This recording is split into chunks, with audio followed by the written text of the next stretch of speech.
ايه رأيكم في الأكلة الجميلة الحلوة دي؟ فول نابت وملوخية ناشفة من شوربة فول النابت. هتاكلي أحلى ملوخية. ويلا بينا نشوف عملنا الطريقة ازاي والمكونات ازاي. يلا بينا.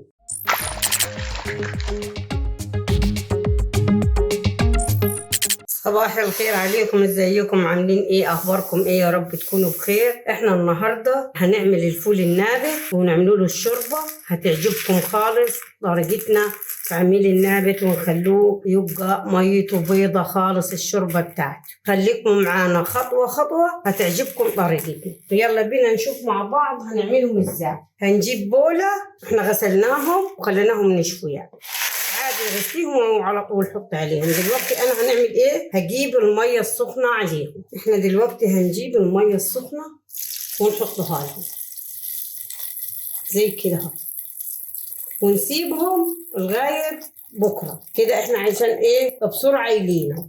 ما تكوني محتاجاه تحطيه بميه سخنه، لا مش محتاجاه اعمليه بميه من الفلتر عادي. احنا بعد ما خلصناهم زي ما انت شايفين الفول بعد ما كمل يوم كامل عملته بهذا الوضع. نشيل الميه اللي فيه ونغسلهم ونسيبهم من غير ميه. عايزاهم يزرعوا معاكي يبقوا من غير ميه. تعملي لهم زي استحمام كده كل كم ساعة كده تغسليهم مرة، هتلقيهم زرعوا معاكي. ولما تجي تسويهم هيكون ميتهم حلوة خالص، شربتهم دي هتبقى بيضة حلوة وطعمها حلو. خليكم معانا للنهاية وهتشوفوا أحلى فول نابت أو فول مزرع اللي تسموه. جينا اليوم الثاني أديكم زي ما انتم شايفين كده بلناهم، بس أنا غيرت المية من عليهم بالليل، خفتهم إيه يربوا ريمة كده ومش هتبقى مقبولة ولا حلوة يعني. دلوقتي انا هنشيل الميه ده او هنخليهم من غير ميه علشان يزرع معاك. لو خليتيه بالميه هيحمر، ما تخليهوش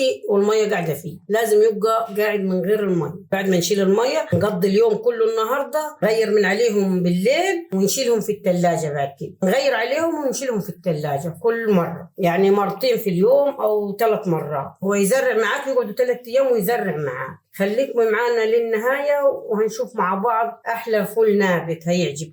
ازيكم؟ عاملين ايه؟ وصلنا النهاردة اليوم الثاني. شايفين عمل ايه؟ بيجي ايه شكله؟ الزراعة كبرت قد ايه كده. نشيلهم في الثلاجة. متى ما نطبخهم احب نطبخهم يوم 2 براحتي خالص. انا ان شاء الله بكرة هنطبخهم ونوريهم. صباح الخير عليكم، ازيكم؟ عاملين ايه؟ يا رب تكونوا بخير. احنا وصلنا اليوم الثالث النهارده علشان نعمل الفول النابت زي ما انتم شايفين عمل الزراعه قد ايه. زرع كله زي ما انت شايف. دلوقتي انا حاطه ميه على النار تغلي الميه زي ما كأنك هتحط اللحمه يعني. ونشوف مع بعض هنكمل ايه ونعمل ايه ونخلوه طعمه ازاي حلو. خليكم معانا. غلت الميه وحطيت الفول. دلوقتي ايه؟ هنحط التوم ده ناي، ولسه هنعمل الطشه يديها مزازه حلوه كده وجمال. نشوف هنحط ايه تاني مكونات. خليكم معانا. دلوقتي هنحط معلقه ملح، وهنحط اللي هتخليه ريحته جميله خالص. شايفين الكمون؟ وما تحطوهوش مطحون، يا دوب تقولوا له كده بين ايديك كده اهو، بس كده اهو.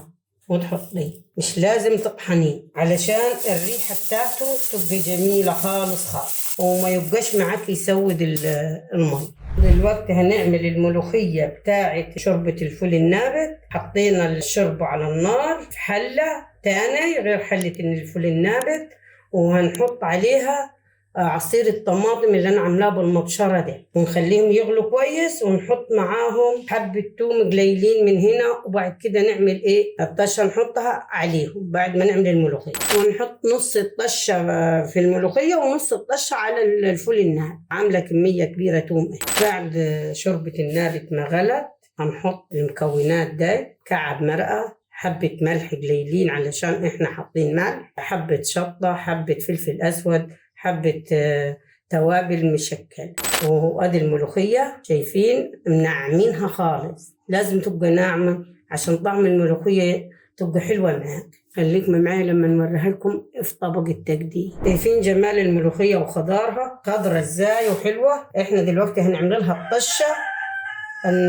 نحط التوم اللي احنا وريناه لكم، هنعملوه طشة كبيرة، هنحط نصهم هنا ونصهم في الفول النابت. شايفة الطشة حلوة ازاي؟ جميلة وريحتها خطيرة، روعة روعة كده. شايفين؟ وادي الفول النابت وادي الطشة حطها فوقيهم. لما حطيتها عليهم شايفين الجمال، والشوربة البيضة. لسه كمان لما نيجي ناكل نحط عصرة ليمونة. شايفين الفول مستوي ازاي وحلو؟ روعة روعة كده، تاكلي أحلى من أكلة لحمة كده، فيها قيمة غذائية جامدة. شايفين الفول النابت جميل خالص لما تاكلي. عسل عسل. وادي الملوخية، بنوريكم الملوخية عاملاها في مكان طشة حلوة خضرة جميلة، قوامها حلو، قوامها جميل زي ما انت شايفة كده. يا ريت يا جماعة اللي يعجبوا الفيديو بتاعنا يعملوا لنا لايك وشير واشتراك، ونشوفكم على خير بإذن الله.